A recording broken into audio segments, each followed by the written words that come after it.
The slave market stank of fear and unwashed bodies. Kira stood on the platform with her wrists bound, trying not to shake. 6 months ago she had commanded warships. She had worn armor that gleamed like starlight.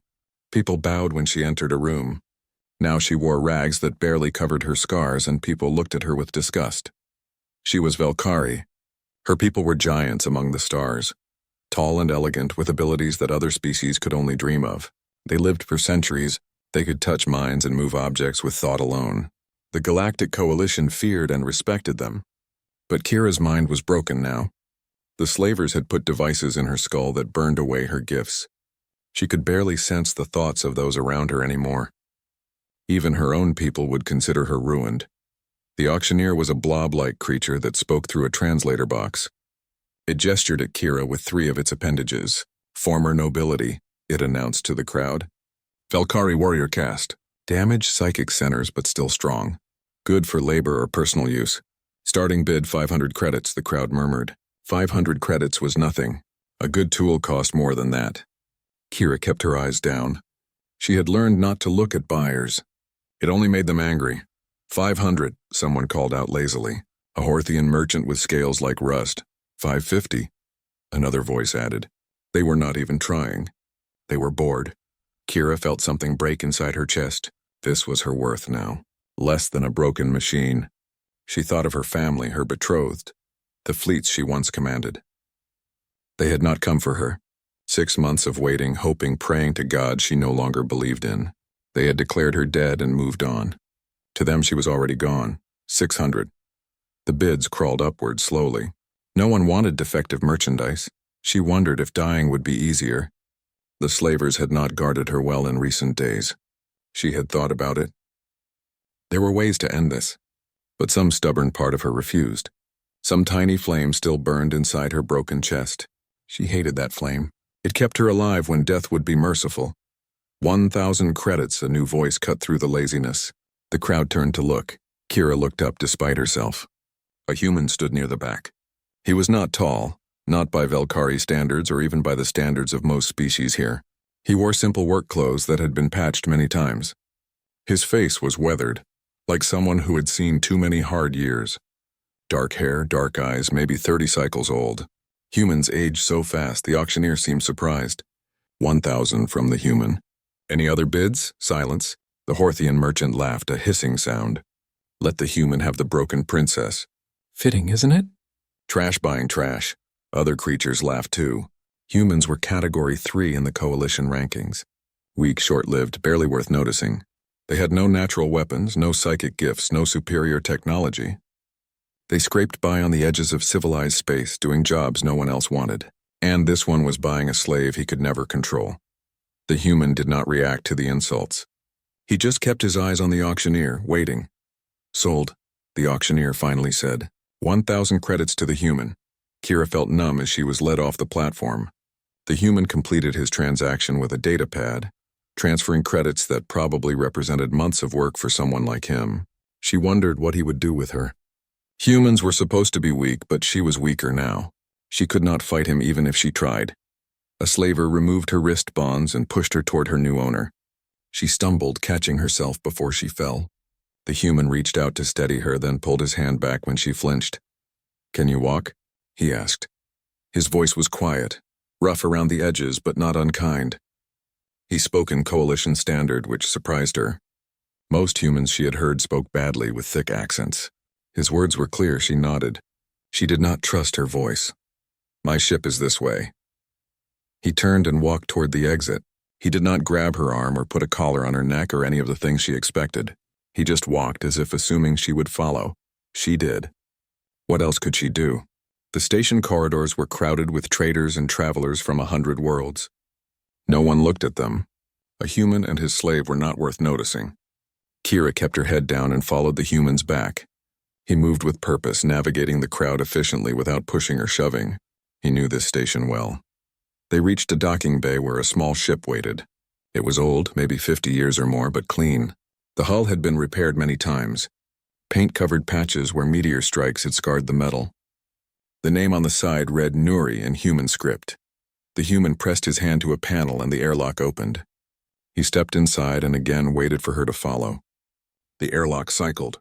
The inner door opened to a cargo bay that was mostly empty, except for a few containers and spare parts organized neatly along one wall.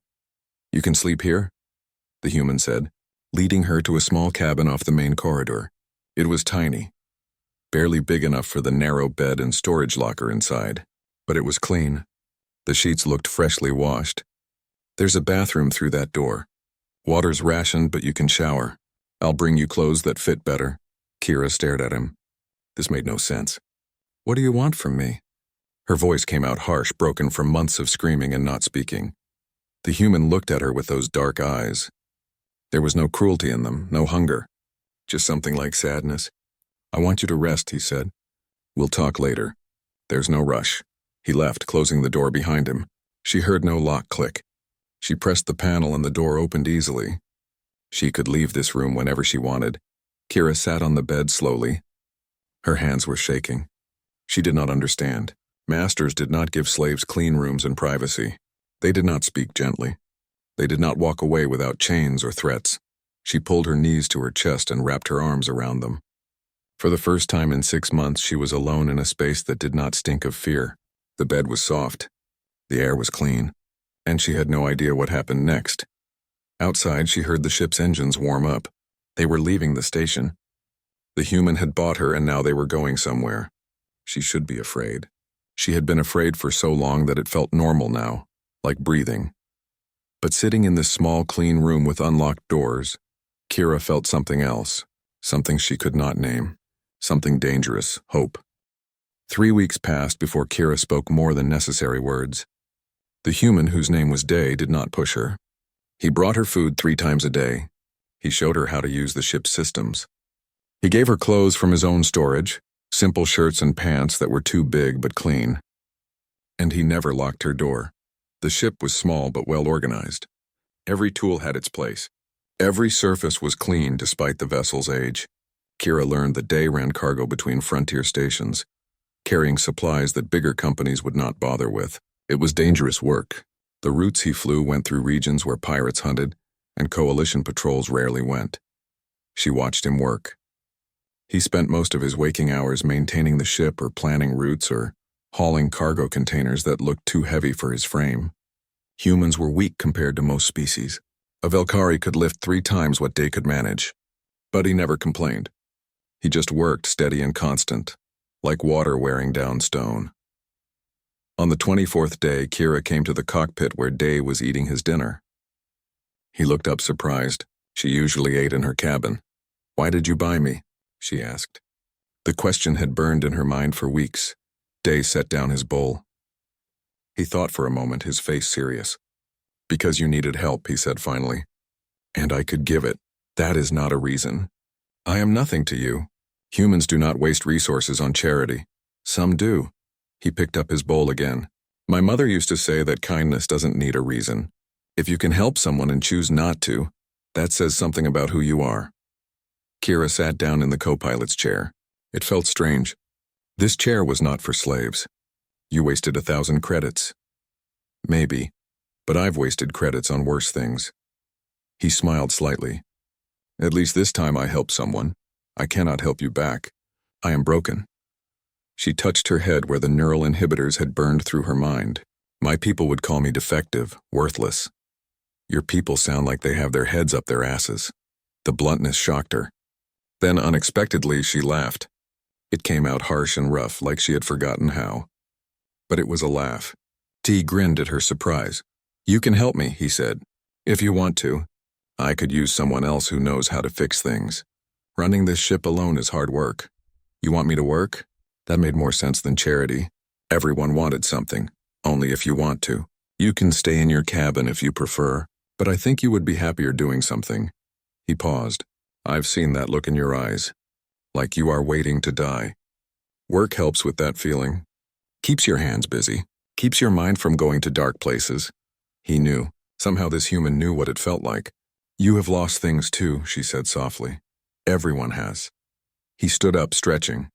"I'm going to check the coolant systems. You can come watch if you want or not. Up to you." He left the cockpit. After a moment, Kira followed. The ship became less empty as days turned into weeks. Dai taught her about human engineering, which was different from Velkari technology. Humans built things that broke and needed constant fixing, but they were also clever about repairs. Day could fix almost anything with spare parts and creativity. He showed her tricks that no Velkari engineer would consider, practical solutions that ignored elegant design in favor of function. She started helping. At first just handing him tools, then holding pieces while he welded, then doing simple repairs herself while he worked on harder problems. Her hands remembered warrior training. They were steady and strong even if her mind was damaged. Day played music while they worked. Old human songs from Earth, he said. Some were sad. Some were angry. Some were about hope and fighting and refusing to quit.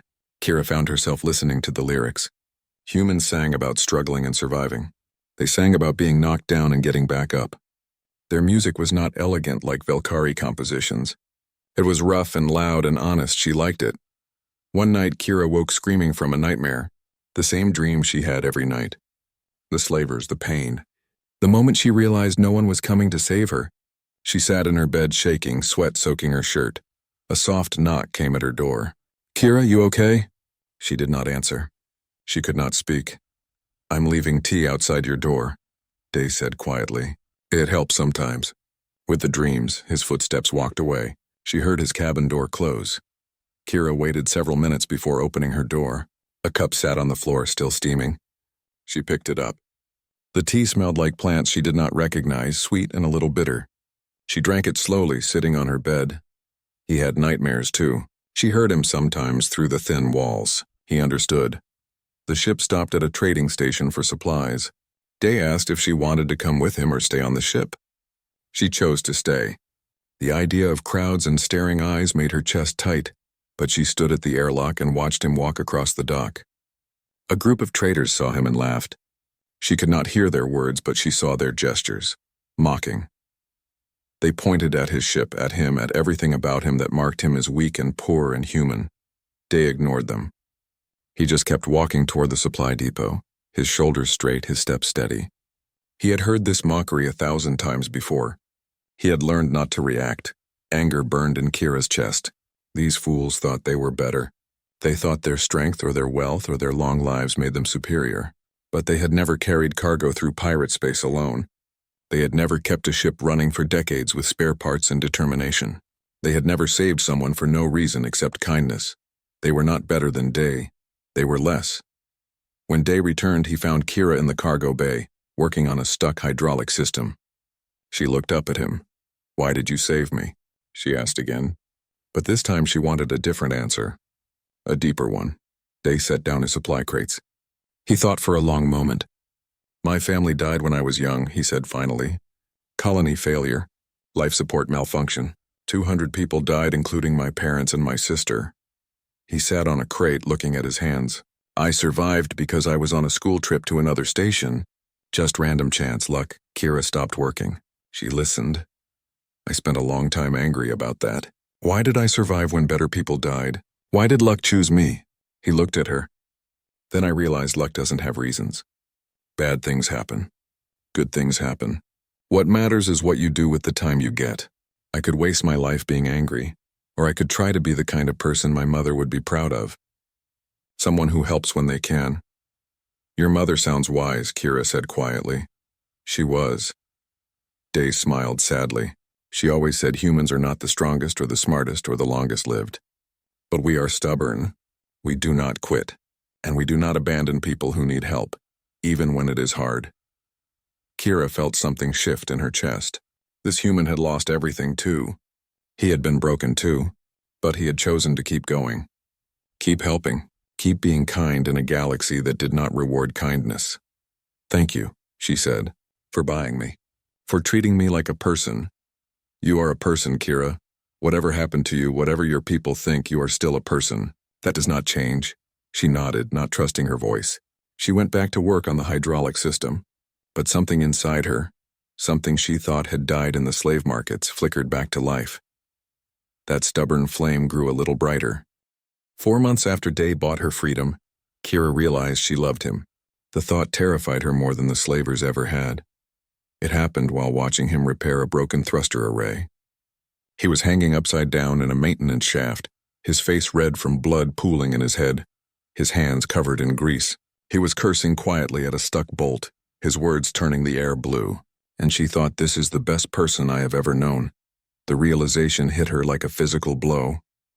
She loved this stubborn, kind, impossibly resilient human who had saved her for no reason, except that he could. She loved his terrible jokes and his worse singing, and the way he always made sure she ate before he did. She loved that he treated her damaged mind and scarred body with the same respect he would show an empress. But what could she offer him? She was broken. Her people had abandoned her. Her psychic gifts were burned away. She had no wealth, no status, no future. She was a burden on his already difficult life. He deserved someone whole, someone who could stand beside him as an equal, not a ruined princess playing at being useful. The thought made her chest ache. She went to her cabin and did not come out for dinner. Day knocked on her door that evening. "Kira, you okay?" "I am fine," she lied. Silence then. "I brought you food. I'm leaving it outside." His footsteps walked away. She waited, then opened the door and took the plate. He had given her the larger portion again. He always did, even though he worked harder and needed the calories more. The food blurred as tears filled her eyes. She was being foolish.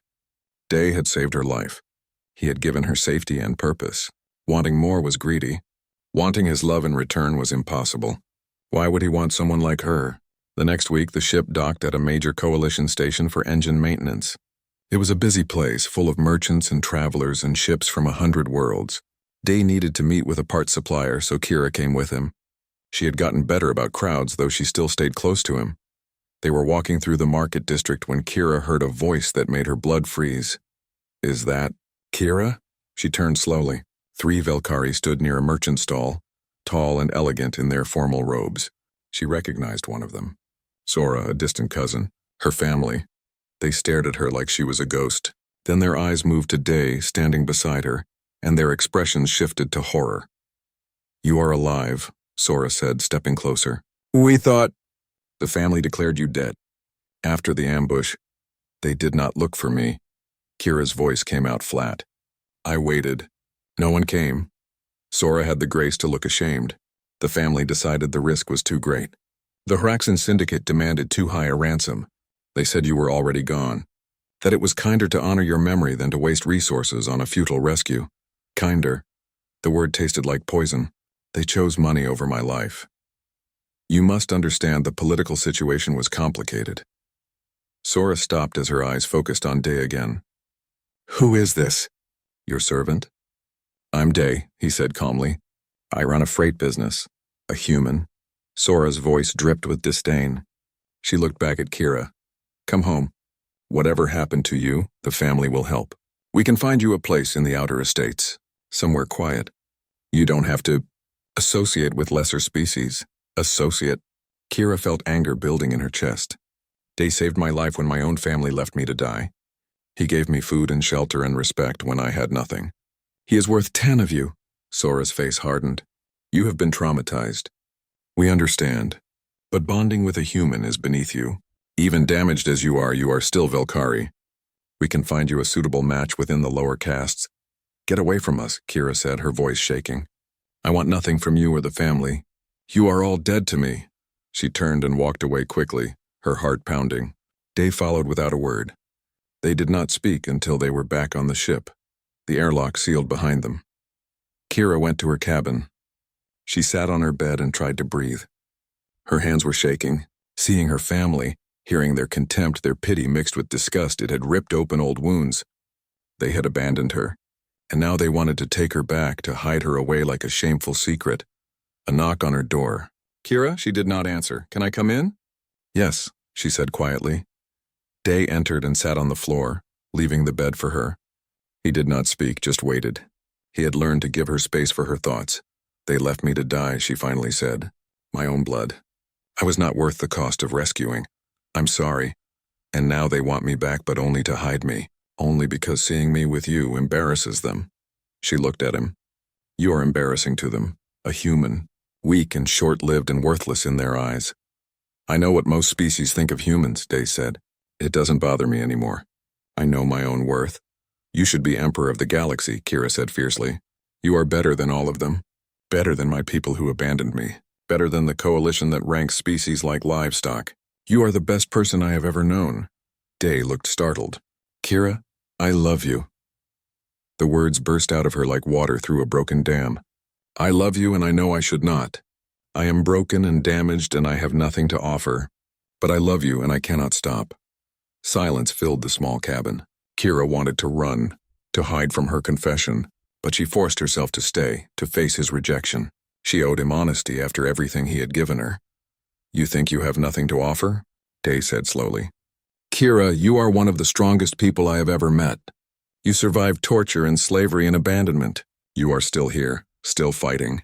That takes more strength than lifting heavy things or living for centuries. I am weak. You are not weak. He moved to sit beside her on the bed.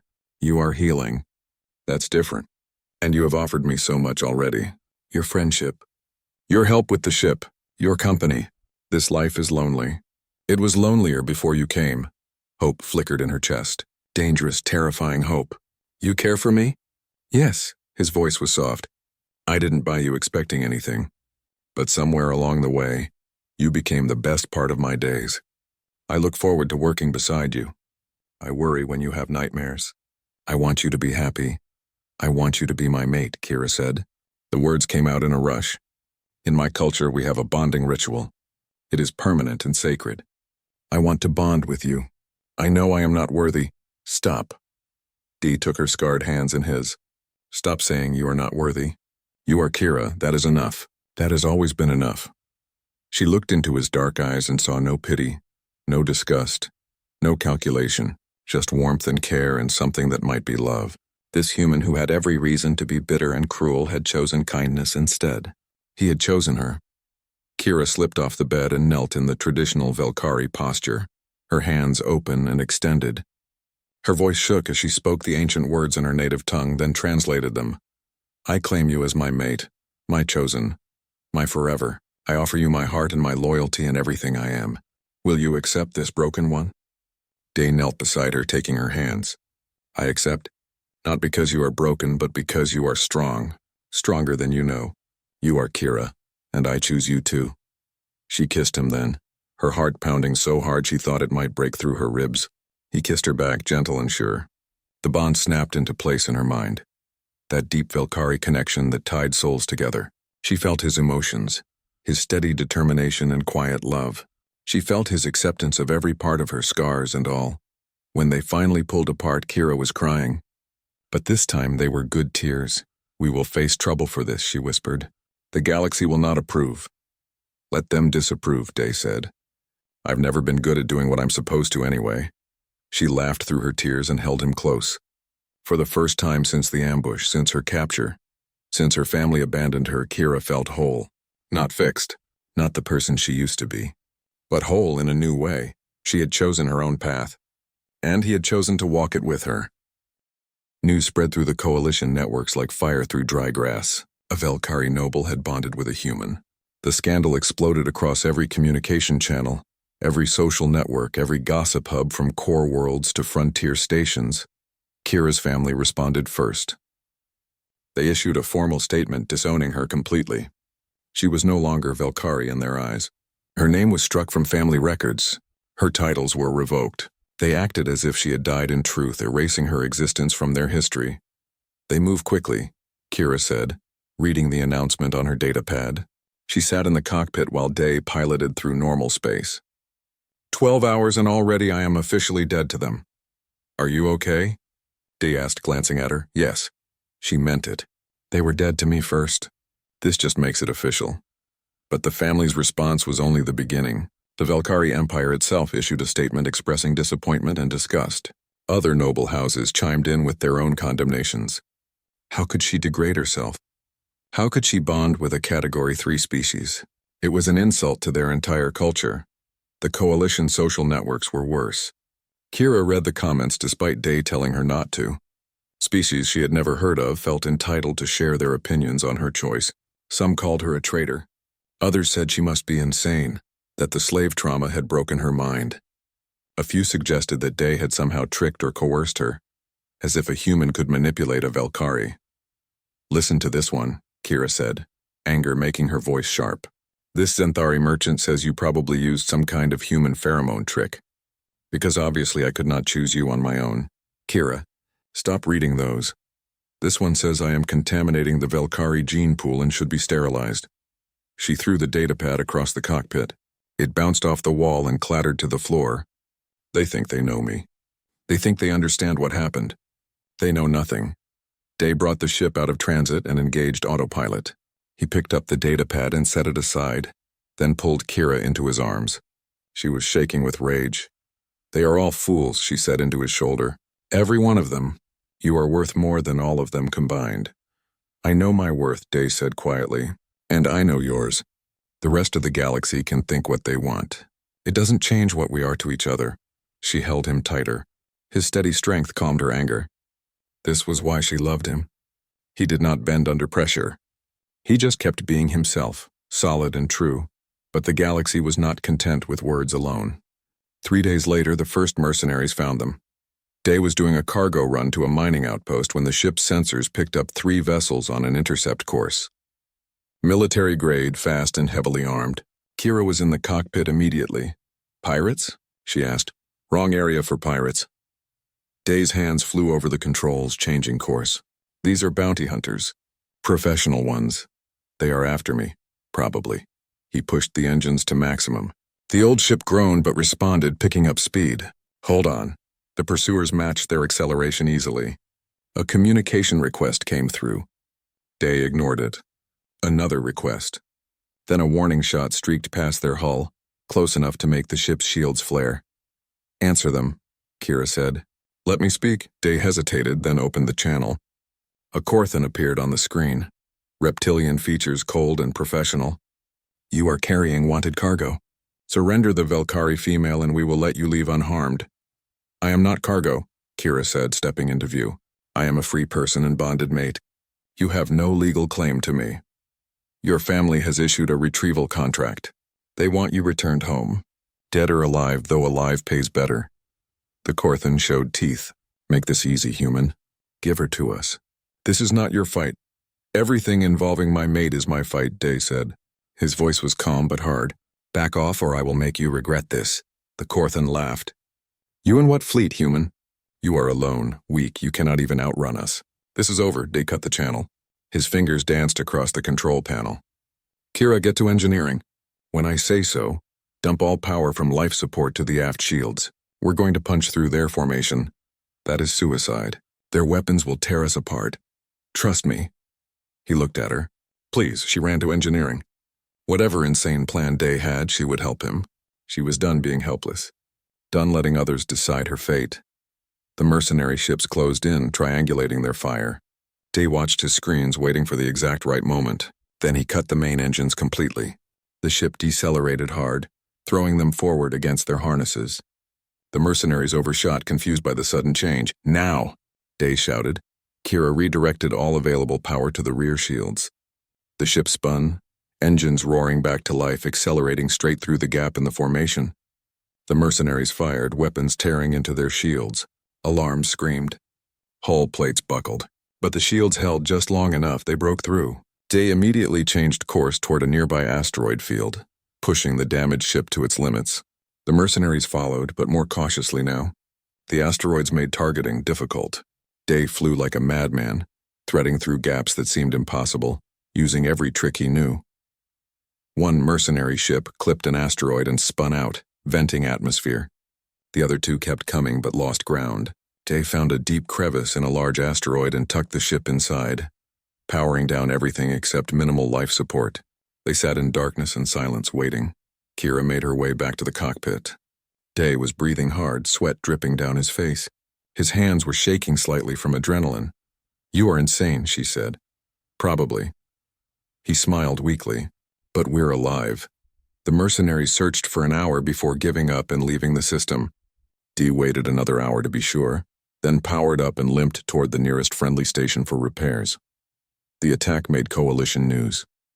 A human freighter captain had fought off professional bounty hunters to protect his Velkari mate. Some outlets portrayed Day as reckless, others as heroic. But the story caught attention.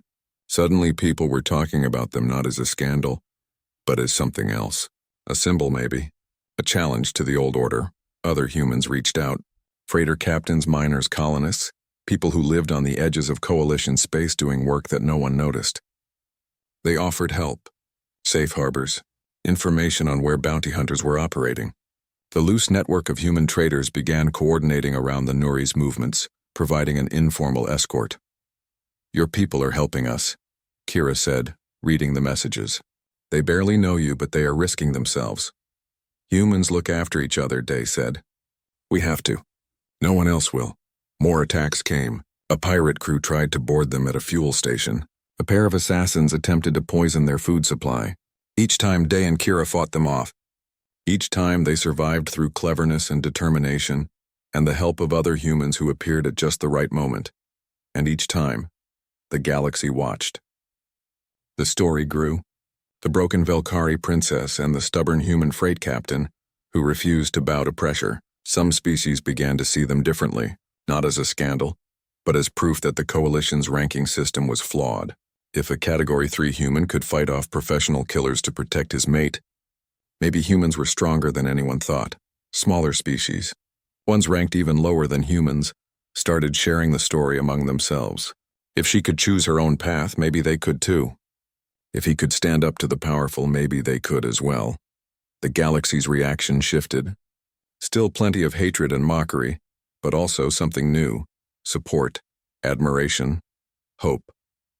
Kira sat in the cockpit one evening, reading messages from people across the Coalition. Some were from Velkari, young ones who said she inspired them to question their families. Others were from humans who said Dee made them proud. Many were from species she barely knew existed, saying their story gave them courage. "We have become symbols," she said today. "People are looking to us." That's a lot of pressure. He was repairing a control panel, his hands steady despite the responsibility settling on their shoulders. "Can we handle it?" He looked at her and smiled. "We've handled everything else. Why stop now?" She kissed him, tasting sweat and determination. Outside, the galaxy watched and judged and argued. But inside the Nuri, in this small space they had made their own, Kira and Day simply held each other. Two people who had found strength in each other. Two people who refused to break. The real test was coming. They both knew it. But they would face it together. That made all the difference. The message came through on all frequencies. Impossible to ignore. General Tovan, the Velkari warrior who had been Kira's betrothed, had arrived in the sector with a battle group. He demanded a meeting. His words were formal and cold, invoking ancient laws that even the Coalition respected. Trial by combat. Single combat. Velkari tradition going back thousands of years. Kira listened to his challenge with growing dread.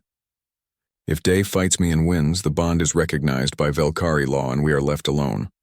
If I win, Kira returns to her people and the human is executed for his crimes against our culture. If the human refuses to fight, I will destroy every human vessel and station in this sector until he faces me." "He cannot do that," Day said quietly. The Coalition allows trial by combat. It is written into the founding treaties. Cultures have the right to settle internal disputes by their own laws. Kira felt sick. Tovan is using old laws to force this. And he will kill you, Day. He has trained for centuries. He has psychic abilities and enhanced strength. You cannot win. Then I'll lose. Day shrugged. But I can't let him hurt innocent people. The families on those stations didn't do anything wrong. You will die. Maybe. He took her hands. But I can't live knowing I let others suffer because I was too afraid to fight. That's not who I am. Kira wanted to scream. This stubborn, impossible human who had saved her was going to get himself killed for honor. She loved him so much it hurt. There has to be another way. If you think of one, I'm listening, but there was no other way.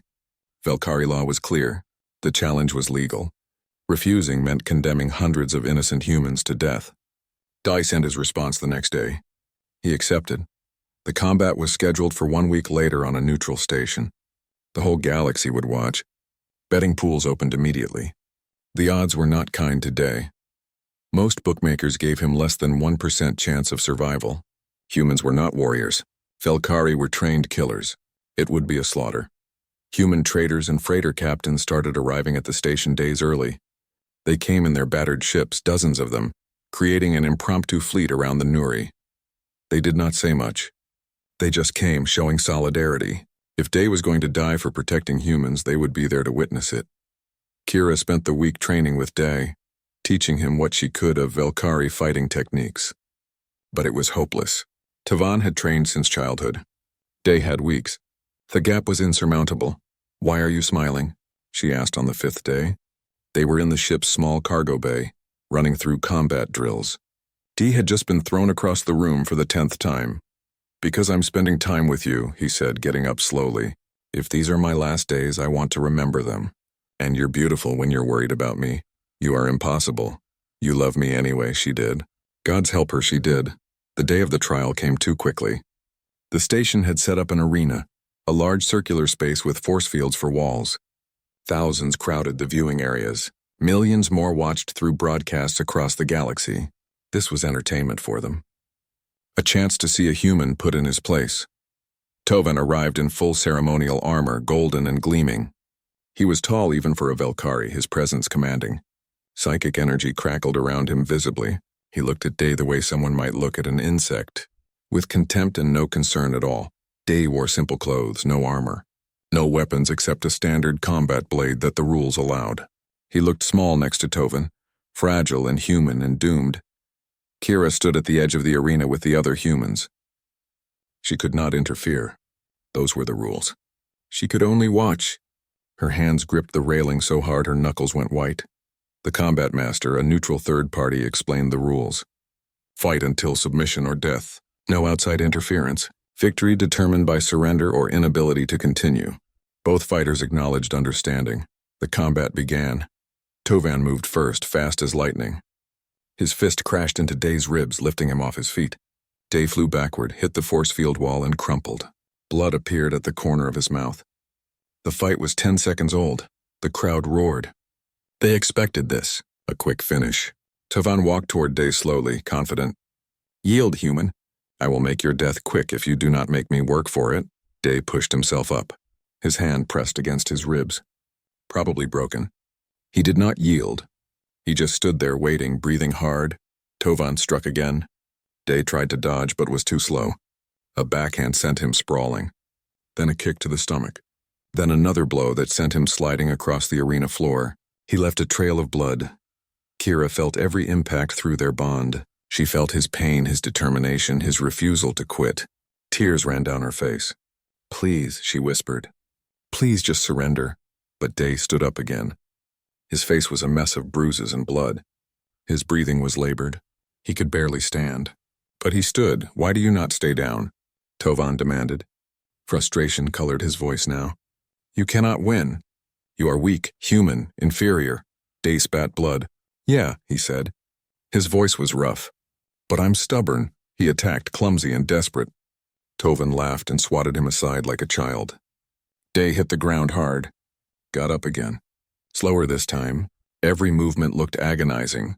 The crowd's roars had become uneasy. This should have been over. The human should have given up. Why did he keep standing? It stopped being entertainment. Started becoming something uncomfortable to watch. Tovan grew angry. He unleashed his full strength, raining blows on Day that would have killed most beings. Day fell, got up, fell again, got up again. His legs shook. His arms hung loose. He could barely see through swollen eyes. But he got up. Through the bond, Kira felt something else beneath Day's pain. Strategy. He was learning Tovan's patterns. Studying how the Velkari moved. Looking for something, waiting, die. Tovan screamed, his composure finally breaking. This worthless human refused to quit, refused to acknowledge his superiority. It was maddening. Day fell again. This time he did not get up immediately. He lay there, blood pooling beneath him. The crowd fell silent. Was it over? Tovan walked over, ready to deliver the finishing blow. His guard dropped slightly. Finally. Finally, the human accepted defeat. Kira felt Day's resolve through the bond. Not defeat, strategy, wait for it, wait. Tovan raised his fist for the killing strike. Day moved. Not fast, but unexpected. He rolled, pulled his blade, and drove it upward with every bit of remaining strength. The blade found the gap in Tovan's armor, the weak point at the hip joint that Day had been studying for the entire fight. The blade sank deep, Tovan screamed, stumbling backward. Blood poured from the wound, human and bright. His psychic abilities flared wildly, uncontrolled. He fell to one knee. Day rolled away, barely avoiding a wild strike. He could not stand. His body had nothing left. He lay on the arena floor, breathing in wet gasps, watching Tovan struggle with the injury. Tovan tried to rise. His leg would not support him. The wound was severe, damaging muscle and nerve. He reached for his blade, but his hand was shaking. Psychic energy crackled around him, but unfocused, useless. He was disabled. The combat master approached both fighters. "Valkyrie warrior, can you continue?" Tovan tried to stand. He could not. Rage and disbelief filled his face. "This is not... I cannot... A human fighter, can you continue?" Day coughed blood. "If I have to." His words were barely audible, but he meant them. He would get up if needed. He would keep fighting until his heart stopped. The combat master raised his hand. "The human is victorious. The trial is concluded. By Valkyrie law, the bond is recognized and sanctioned. The challenge is satisfied." Silence filled the arena. Then the humans erupted in cheers, crying and shouting and celebrating. Their champion had done the impossible. A human had defeated a Valkyrie general in single combat, not through superior strength or abilities, through pure stubborn refusal to quit. Kira ran into the arena. Medical teams were already coming for both fighters. She dropped to her knees beside Day, cradling his broken body. "You fool," she sobbed. "You beautiful, impossible fool. Did I win?" Day's voice was weak. His eyes could barely focus. "Yes, you won." "We won. Good." He smiled through broken teeth. "Told you I was stubborn." Then he passed out. The medics took him, rushing him to emergency care. Kira followed, holding his hand, refusing to let go. She could feel his life force through the bond, weak but steady. He would survive. Humans were hard to kill. The galaxy watched the recordings over and over. Analysts broke down the fight, showing how Day had absorbed punishment while studying his opponent, waiting for one opening. A human had used intelligence and determination to overcome impossible odds. The Category 3 species had defeated a warrior from one of the strongest species in the coalition. The Valkyrie Empire issued a statement recognizing the trial's outcome. By their own laws, they had to. The bond was legal. Kira and Day were officially mates under Valkyrie tradition. The family could not overturn it. Other species began questioning the coalition's ranking system. If humans could do this, what else were they capable of? What other supposedly inferior species were being underestimated? Day spent 2 weeks in medical recovery. His injuries were severe but healable. Kira never left his side. When he finally woke up properly, the first thing he saw was her face. "Hey," he said. His voice was rough but warm.